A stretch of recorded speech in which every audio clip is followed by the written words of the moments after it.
How are you? मज़ा आ रहा? हाँ, मज़ा तो आएगा ही, पहली बार मुफ्त में आए हो। Thank you, be seated. Thank you, thank you. So fabulous journey of 15 months into Biosash. और जब भी इस किस्म की गैदरिंग होती थी तो ऐसा होता था कि जब हम पहले मिलते थे, डायमंड्स एंड अबव का माहौल होता था, तो इस किस्म से मुलाकात होती थी। मुझे लगता है कि डायमंड्स एंड अबव की टाइप की ही गैदरिंग इसको मान सकते हैं हम सब लोग। और जब चेहरे आते थे तो ऐसे मुरझाए हुए आते थे, बाद में फिर उनको ठीक किया जाता था। लेकिन आज इस बार ऐसा लग रहा है कि चेहरे ही फ्रेश आए हैं, और मुस्कुराते हुए चेहरे देख के उसके बाद जब बात होती है तो उसमें कुछ और बात को ऐड किया जा सकता है। तो पिछले 15 महीने में हम सबके पास अच्छी कहानियां ज़्यादा है। कहानियों की अगर बात की जाए तो स्ट्रगल की लिस्ट हमारी बड़ी होती थी, स्ट्रगल को ही अपनी ज़िंदगी की कहानी मानते थे। लेकिन आज अगर देखा जाए तो आप सबके पास, मैं कह सकता हूं कि अगर नीचे अगर पलट के देखा जाए तो हम सबके पास अच्छी अच्छी कहानियों की लिस्ट ज़्यादा बड़ी है। और इसमें जो कंट्रीब्यूशन हमारी पुरानी एक्सपीरियंसेस का रहा है, जो कंट्रीब्यूशन हमारे लीडरशिप का रहा है, वो तो रहा ही रहा है। लेकिन बायोसैश ने हमारी ज़िंदगी में बहुत अच्छा कंट्रीब्यूशन किया है। सी बकथॉर्न ने बहुत कुछ चीज़ों को एक ऑटो पायलट मोड पे डाला है, जिसकी वजह से आज हमने एक अच्छी एक पैसिव इनकम वाली जो चीज़ बात करी निखिल जी ने, वो हम देख पा रहे हैं।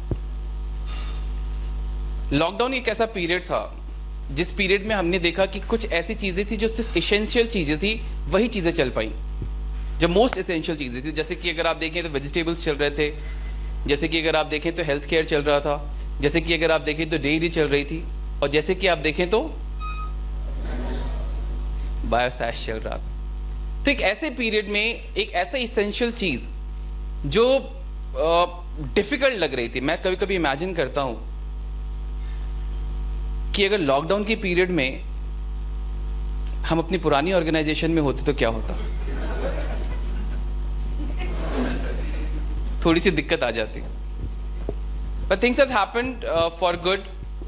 15 months back, where we were in a position to take a decision. It was a difficult time at that time. बहुत ही मुश्किल सा वक्त था, दौर था। हम सब लोग, हम में से मैक्सिमम लोग, अगर थोड़ी सी बात पीछे घूम के देखी जाए तो हम लोग सोच रहे थे शायद पता नहीं करियर ही तो नहीं खत्म हो रहा है क्या डायरेक्ट सेलिंग का। किस जगह पे खड़े थे और किस तरीके की सोच थी आज हमारी। लेकिन कोई भी वक्त इतना बुरा नहीं होता कि हम उसको इस अंजाम तक सोच लेते हैं। ये कितना अच्छा एग्जाम्पल आज सोच के देखिए कि 15 महीने के बाद हम कहाँ खड़े हैं। याद भी है वो वक्त? याद भी है क्या क्या फीलिंग्स थी, कैसी कैसी बातें थी, कितने किस्म के ऐसे हार्ट ब्रेक्स थे। But today we are standing at a much better and a much stronger position. Yes? Yes. And I particularly believe कि जब उस डिसीजन को जब हम लोग ले रहे थे तो आज जिन फंडामेंटल्स की बात हुई, पहली बार जब हम लोग डायरेक्ट सेलिंग के अंदर आए तो वो तो एक ऐसी चीज थी, इनवाइट किस कंपनी ने किया, कहाँ से हमें इनविटेशन मिला और उसके कारण। बट अल्टीमेटली मुझे ऐसा लगता है कि हमने बहुत स्ट्रॉन्ग लर्निंग्स, बहुत स्ट्रॉन्ग एजुकेशन सिस्टम हम सब लोगों ने अपने अंदर डेवलप किया। हमारा जो पिछले 14-15 सालों का एक्सपीरियंस है वो इतना स्ट्रॉन्ग है कि अगर हम यहाँ छींकते भी हैं तो दूसरी कंपनी में आवाज़ आती है, लोग नज़र रखते हैं हम पे। तो एक लीडरशिप का एक डर, एक खौफ का माहौल तो होता ही है कि पता नहीं क्या कर लेंगे। तो ये अच्छी बात है। तो 14-15 सालों में हमने एक अच्छा खासा एक्सपीरियंस अपने साथ गैदर किया हुआ है, और इस एक्सपीरियंस को आज हम बायोसैश के थ्रू हम यूज करने की कोशिश कर रहे हैं। मुझे फिर भी ऐसा लगता है कि अगर हम बायोसैश को थोड़ा सा देखने की कोशिश करें कि इन 15 महीनों में जो हमारी हम सब लोग की इफेक्टिव टीम साइज है वो शायद इतनी नहीं है जितनी हमारी हुआ करती थी। अगर हम सब लोग अपनी इफेक्टिव, हम सब लोगों ने अपने अपने बड़े बड़े शहरों के ऑडिटोरियम्स भरे हैं, अभी तो हमें एग्जैक्टली पता भी नहीं है कि एग्जैक्टली कितने नंबर ऑफ एसोसिएट्स हैं जो कहाँ कहाँ फैले हुए हैं अभी देश, क्योंकि हम लोग बहुत फिजिकली हर जगह नहीं पहुंच पाए। So the effective team strength अभी हमारी बहुत ज़्यादा नहीं होने के बावजूद भी जो हम लोग देख पा रहे हैं कि हम में से बहुत ऐसे लोग हैं जो उस इनकम को टच कर पा रहे हैं जो हमने कभी अपनी पिछली ऑर्गेनाइजेशन में ऊपर में टच करी थी. So we all have earned a very handsome income in spite हमारी टीम आज इतनी बड़ी नहीं है उसके कारण भी. तो इससे एक बात समझ में आती है कि बायोसैश एक ऐसी ऑर्गेनाइजेशन है या बायोसैश एक ऐसा मॉडल है जहां पे पर कैपिटा टर्नओवर जो निकालने की कैपेसिटी है वो बहुत ज्यादा है, जो हर एक ऑर्गेनाइजेशन और हर एक कंपनी के मॉडल में पॉसिबल नहीं. तो पर कैपिटा टर्नओवर यानी कि एक एसोसिएट हमसे कितना अच्छा बिजनेस कर सकता है या कितना ज्यादा हमको टर्नओवर दे सकता है, ये अगर निकालने की बात करी जाए तो बायोसैश मुझे लगता है कि उसमें फ्रंट रनर की तरह साबित होगा. बायोसैश आज एक इंटरनेशनल पैटर्न पे अगर देखें कि किसी भी डायरेक्ट सेलिंग कंपनी को किस तरीके से ज्यादा बड़ी ग्रोथ मिली है, और मुझे ऐसा लगता है कि इंडियन अगर सर्कमस्टेंसेस और सिनेरियोज में अगर देखे जाएं तो इंडियन सर्कमस्टेंसेस सिनेरियोज में आज भी डायरेक्ट सेलिंग जो चलती है उसमें अगर आप देखा जाए तो लीडरशिप की बात थोड़ी सी कम हो रही है और डीलरशिप की बात ज्यादा हो रही है. अगर आप इसको नोटिस करें, अगर थोड़ी सी ओपन आइज से अगर इमैच्योर माइंड से देखेंगे तो लगेगा कि अगर वहां गया यहां पैसा बन गया, वहां गया ऐसा पैसा बन गया. बट अगर आप इसको थोड़ा सा और गहराई से जानने की कोशिश करेंगे कि अगर आप जानेंगे किसी का चेक अगर बड़ा बना तो किस सिनेरियो में बना, किस सिचुएशन में बना और कितनी डीलिंग्स के बाद बना, तो शायद आपको इसका अंदाजा आ जाएगा कि क्या ये परमानेंट स्टेचर है या क्या परमानेंट फिक्सचर है. क्या इस तरीके से क्या उसी सिचुएशन में आप उस जगह पे खड़े हो जाएंगे तो आपका भी चेक उतना बड़ा हो जाएगा.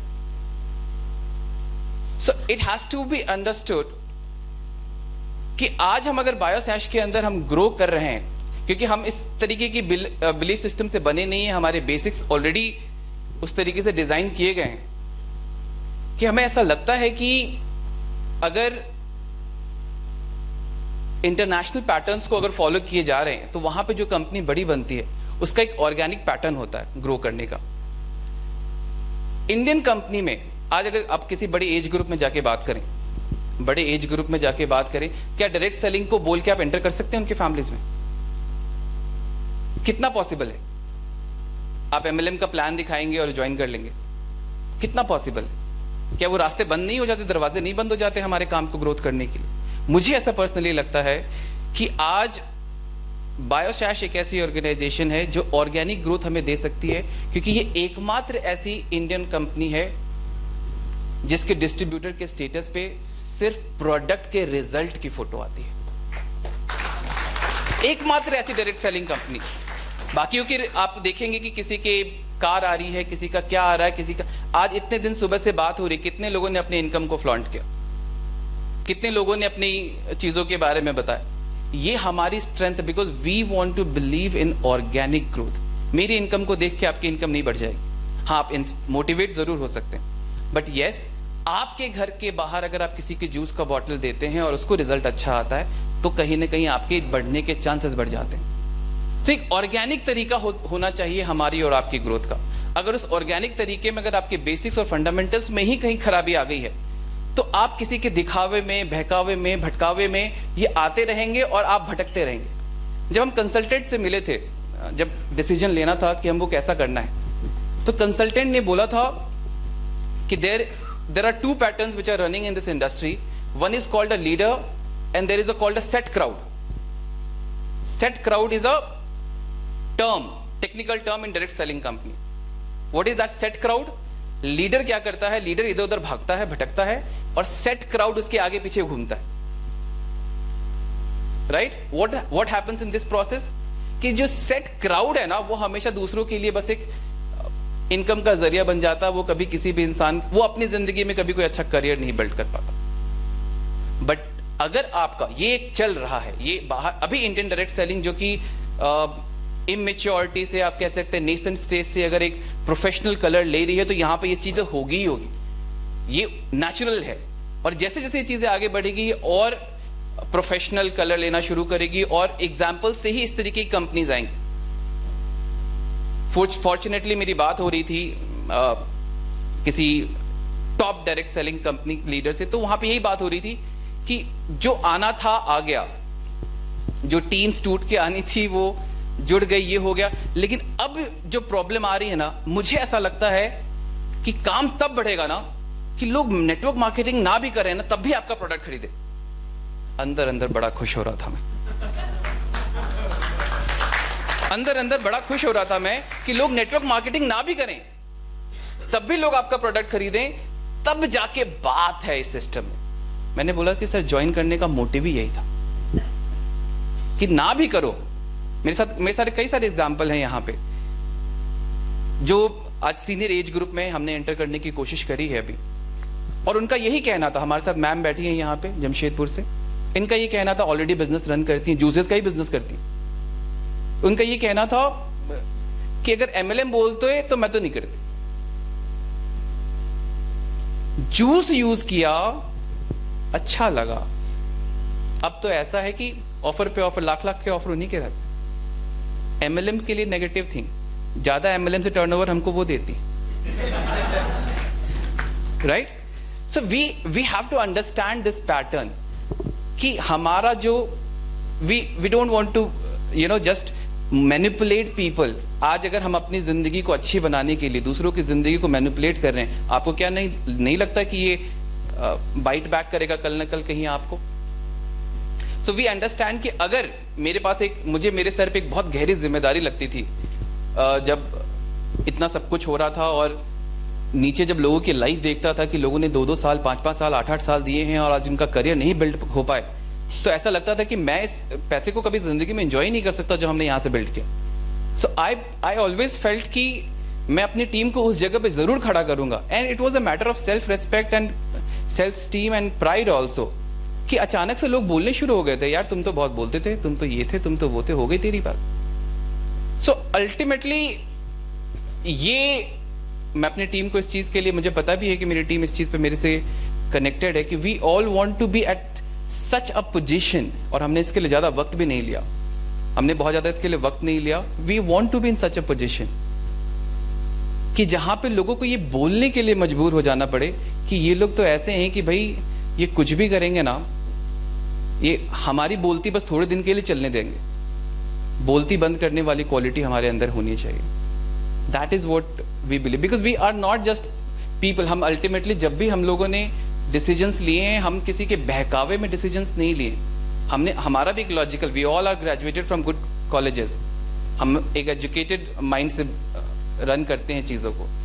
कई बार जब लोग हमको अलग अलग तरीके से चीज़ों को समझाते हैं, हो सकता है कि कुछ चीज़ें हमसे मिस हो गई हों कभी, या हम जिस तरीके के डेवलपमेंट चाहते थे कभी पास्ट में, उस तरीके की डेवलपमेंट अगर हमको नहीं मिल पाई, वहाँ पे शायद फेलियर लीडर की तरीके से हमारी जितनी हो सकती है उससे ज़्यादा कहीं मैनेजमेंट और ऑर्गेनाइजेशन की तरफ से जो भी थी वो थी। बट आज एक रिस्पॉन्सिबिलिटी का एहसास लेते हुए मुझे लगता है कि हमारी बायोसैश की टॉप लीडरशिप और कंपनी के मैनेजमेंट, जब हम लोग लगातार every 10 days we talk to company, every 10 days all the teams talk to company so that mistake which was done in past should not be repeated every time। मतलब मैंने अपनी organisation में यही बोला है कि मुझे पता है कि शायद हम बेस्ट कंपनी नहीं है, बट जब अगली बार आप मुझसे मिलोगे हम पहले से बेहतर कंपनी रहेंगे। And that is what is making us because what is best may not be best tomorrow. So हमें हर दिन ग्रो करना है, and the intentions of each and every one.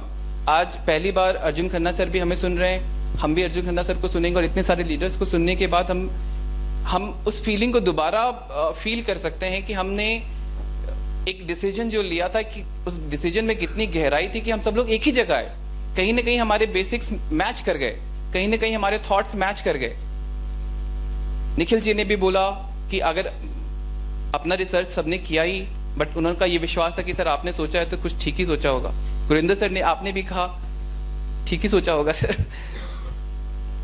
Then we came at a position, और आज इतनी अच्छी तरीके से अगर हम सब लोग साथ में हैं, यहाँ इकट्ठे हैं, तो वो मैं सोचता हूँ कि अगर मैं किसी बहुत बड़ी दूसरी कंपनी में भी होता और शायद ऐसी मीटिंग्स होती और स्टेज होता और ये माहौल नहीं होता, तो क्या 10 लाख की इनकम को भी एंजॉय कर पाते क्या? वो शायद एंजॉयमेंट नहीं हो पाता सर। मतलब वी हैव बीन बिल्ड, हमें तो इनकम नहीं आती थी तो हम लेकिन मीटिंग के लिए जाते थे सर। इनकम नहीं आती थी सर हमको, और 3000 दे के जाते थे। सिर्फ गुरिंदर सर को सुनने के लिए जाते थे, निखिल जो भूपेंद्र जी को सुनने के लिए जाते थे, एक दूसरे के साथ रहने के लिए जाते थे। फ्लाइट की टिकट पहले से बुक, 31st सब कुछ, मतलब हम लोग इस तरीके से इमोशनली कनेक्टेड रहे हैं हमेशा से।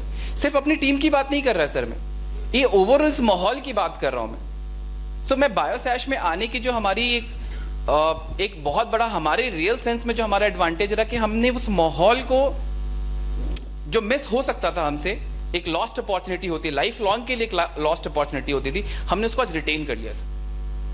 आज हमें पता है कि हम उस रिटेंशन को हम अपने एडवांटेज में बहुत हाई लेवल तक लेके जा सकते हैं। We can use it because still this kind of combination is nowhere. अभी जो पहली बात हुई, पहली बात तो वो हुई कि हम एक ऐसे पैटर्न में हैं, एक ऐसे ऑर्गेनाइजेशन में हैं जो प्रोडक्ट को फ्रंट में रख रही है।